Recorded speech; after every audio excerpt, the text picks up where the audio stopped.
Hey everybody, this is Nick Baldwin, and today I'm being joined by the new One Championship heavyweight champion Arjan Bhullar, who defeated Brandon Vera via second round TKO at One Championship last month to capture the title. Arjan, how are you? I'm wonderful, man. How you doing? I'm doing great. Appreciate you taking the time, and congratulations again on the big win. This fight was aired in one championship on May 15th, but the fight actually took place at the end of April. So we're coming up about a month with the belt being around your waist. How would you describe the past 30 days or so? It's been great. It's been a whirlwind, life changing, but a blessing all the way around. It's been awesome. Yeah. As a fighter coming up on the local circuit, then UFC, and now in One Championship, you've probably had dreams of being a champion in a major organization for so many years, for your entire career. Now that you've realized that dream and you have that belt in one, does it feel like you thought it would feel to be a champion? For sure. Just I've got the gold. That was always the goal, and that was always the dream, and to be the best at what I do. And I have that belt, and I have that forever. That can never be taken away from me. So it's an amazing position to be in. And I know we spoke pretty soon after you signed with One Championship. You left the UFC after 4 fights. You went 3-1. So you don't see that too often when someone is having success in the UFC and then decides themselves to go to a different organization because they feel better valued elsewhere. But you did make that call for your own career. Does this title win, it serve as even more proof, not that you needed it, but even just for the fans, that you made the right decision? Absolutely. I don't really care about fans and such. I care about myself, and I mean, I do care about fans, I should say, but I got a responsibility at home to take care of my kids, my family, myself. No one else is going to do that. Fans are fans, end of the day. And if the true fans, they're going to support me no matter where I fight or how I go about things. But this has been an incredible opportunity for me. I would like to thank Chatri. One, it was the right move all the way around. I'll always take care of myself before any other company or anything else. If I'm not going to watch my own back, who's going to? And we've done that. I got great management, CAA Sports, who guided me through that. And we're just getting started here, man. Yeah. And I know a lot of fighters, they kind of treat every fight the same. They don't want to sort of wrap their head too much around the fact that it's for a title or a title eliminator fight or something like that. But when you did beat Brandon Vera at the end of April, could you tell, like, did it feel like a probably the biggest win of your career? For sure, you want a resume full of names, and he's the biggest one at the top. Absolutely, he's been the champ in the division for 5, 6 years, knocked out everybody that he's competed against. Great ambassador for the Philippines, for the company, for the division, all of those things. And he's fought the best of the best in this sport, Hall of Famers. So to go in there and beat him handily was a goal of ours, and we did just that. And this fight was off a bit of a layoff for you. I mean, you're a guy, you usually like to stay active, but largely because of the COVID-19 pandemic, you hadn't fought since late in 2019. So what was it like to not only end that time off with a big win, but the One Championship heavyweight title? It was beautiful. It was exactly what we envisioned when we were free agents and looking around, and they made us that offer. We decided to sign. It was okay. Hey, how are we getting that gold? Who do we got to take out? And then we were, like I said, we were booked last year before the pandemic in March, I believe.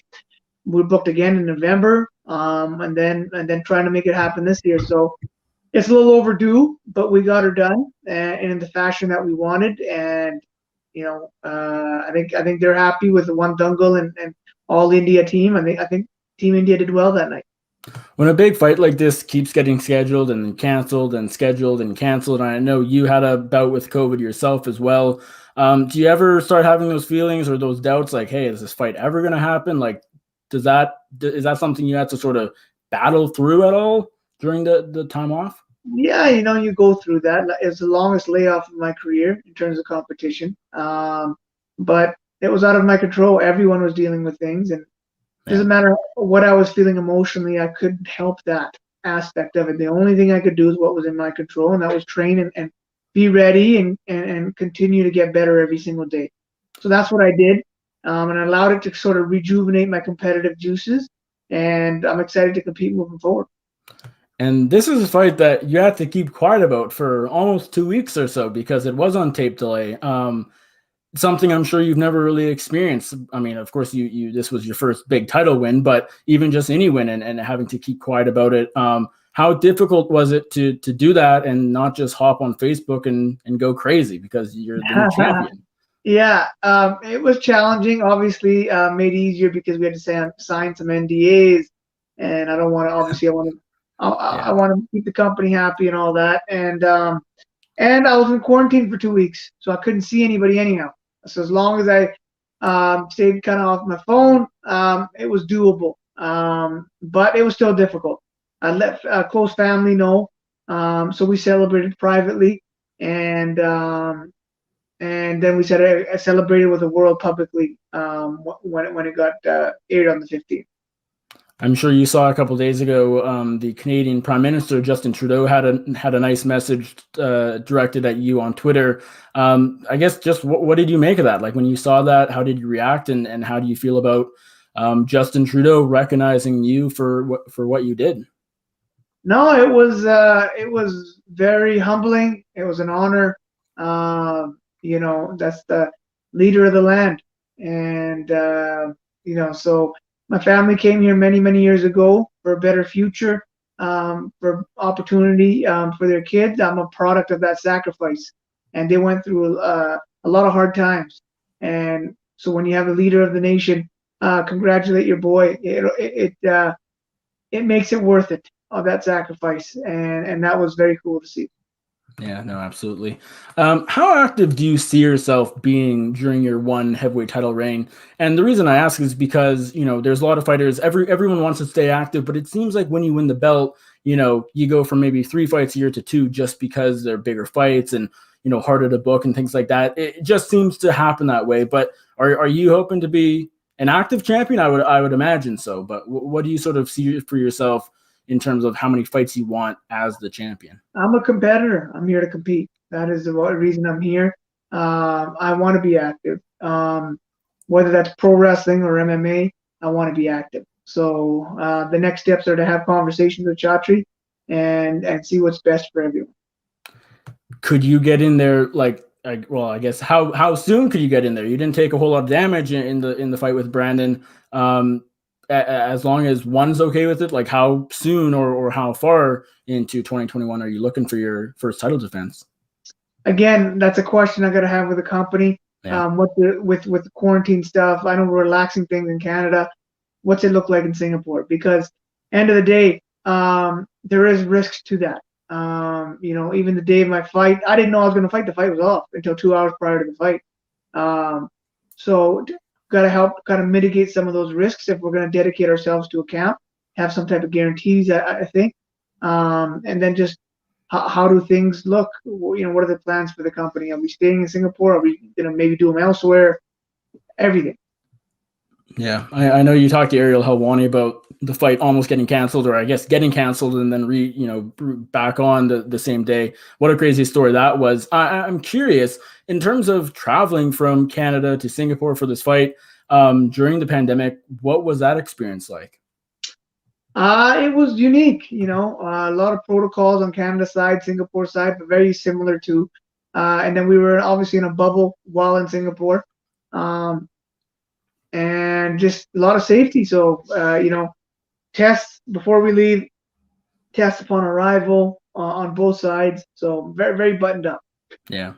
Something you mentioned in an interview last week after the fight was that, in the future, not right away, but in the future, you would like to go for that light heavyweight belt and try to become a 2-division champion.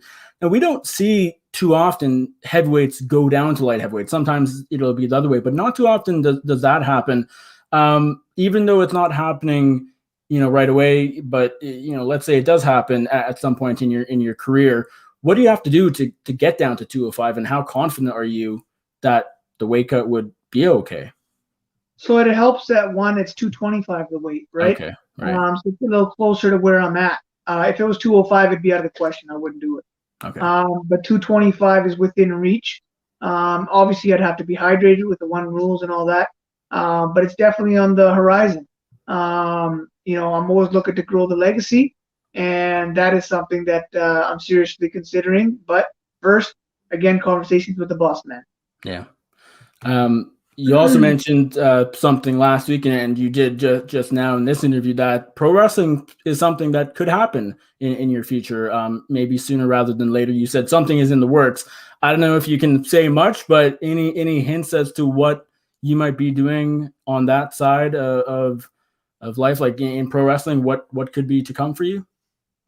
Yeah, we are picking a fight with the industry, and whether it's AEW or WWE, whichever one wants to sacrifice their guys, we're ready to run through them. And we've engaged the companies at the highest level, and we're in talks, and they are serious. And I am optimistic we'll be able to get something done so we can make that happen. How soon do you think this could become a reality and you could be in either the WWE or AEW ring? It really comes down to will, right? Do they want to sign the dotted line and have me run through their guys, or do they not? And how excited are they for that? And then it comes down to our end too. I have to make sure the boss man Chaudhary's happily on our end as well. It's got to be something that works for everyone. But I think it does. I think it makes sense. At the top of my hit list is Bobby Lashley over at the WWE and Jake Hager in AEW. Both guys are Bellator fighters. Scott Coker won't allow us to cross promote. So I'm hoping Tony Khan or Vince McMahon do, and we get it on in the squared circle instead.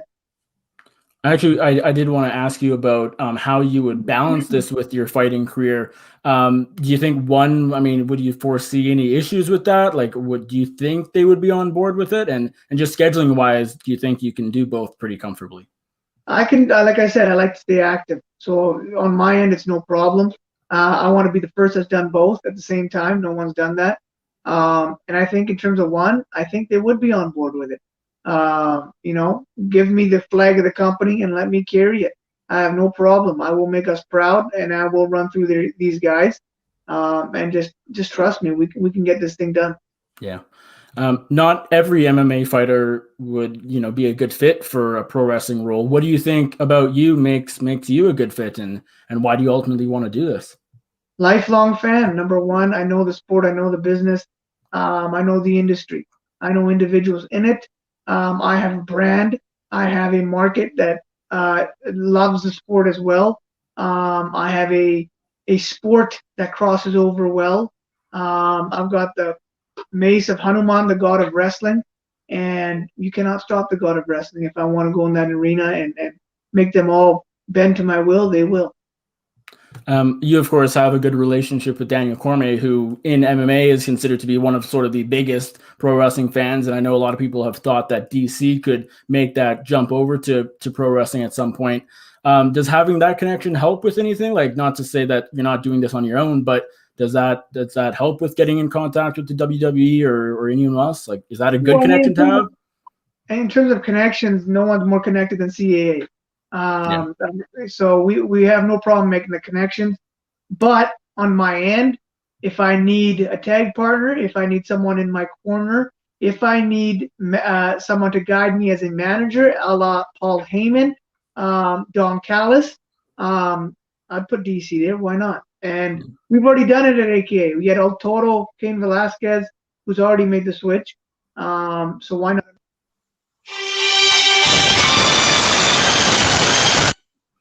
Is that your ringtone?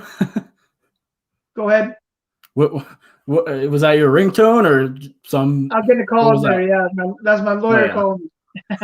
Got a loud ringtone. You'll never miss your phone. Yeah. I usually have it on vibe, but this last week I've had to keep it on so I don't miss calls. Right. No, fair enough.